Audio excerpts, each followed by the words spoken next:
पर्व न्यूज। आरंभ एका नव्या पर्वाचा। पुष्पक एक्सप्रेसमधून आगीच्या अफवेने प्रवाशांच्या उड्या। बंगलोर कर्नाटक एक्सप्रेस खाली येऊन 7 ते 8 जण जागीच ठार, 15 ते 20 जखमी। पाचोरा तालुक्यातील भरधाडे ते माहेजी दरम्यानची घटना। पाचोरा तालुक्यातील रेल्वे स्टेशन परधाडे ते माहेजी दरम्यान वडगाव खुर्द गावाजवळ पुलगाव जवळ मोठा रेल्वे अपघात झाला असून अपघातामध्ये बंगळुरू एक्सप्रेस खाली 20 ते 30 जण जखमी झाल्याची माहिती मिळाली आहे। तसेच या घटनेत 8 ते 10 मयत झाल्याची प्राथमिक माहिती मिळाली आहे।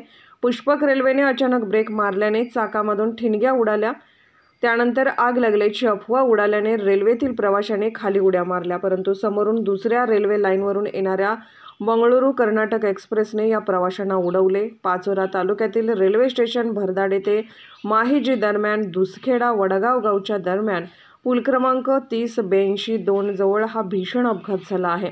पुष्पक एक्सप्रेस ही मुंबईकडे जाणारी होती, तर बंगळुरू कर्नाटक ही रेल्वे भुसावळकडे येत होती। दरम्यान हा अपघात झाला आहे। घटनेतील जखमींना पाचोरा ग्रामीण रुग्णालयात हलवण्यात आले आहे, तर काही जखमींना शासकीय वैद्यकीय महाविद्यालय व रुग्णालयात हलवण्यात आल्याची माहिती मिळाली आहे। घटनेमध्ये 8 ते 10 जण मयत झाल्याची प्राथमिक माहिती असून जिल्हा पोलीस दल, आरोग्य विभाग सतर्क झाले आहेत। या घटनेमुळे मुंबईकडे जाणाऱ्या रेल्वे गाड्या जळगाव व पाचोरा दरम्यान थांबवण्यात आल्या आहेत। आरंभ पर्व न्यूज करिता जिल्हा प्रतिनिधी पंकज तायडे, जळगाव।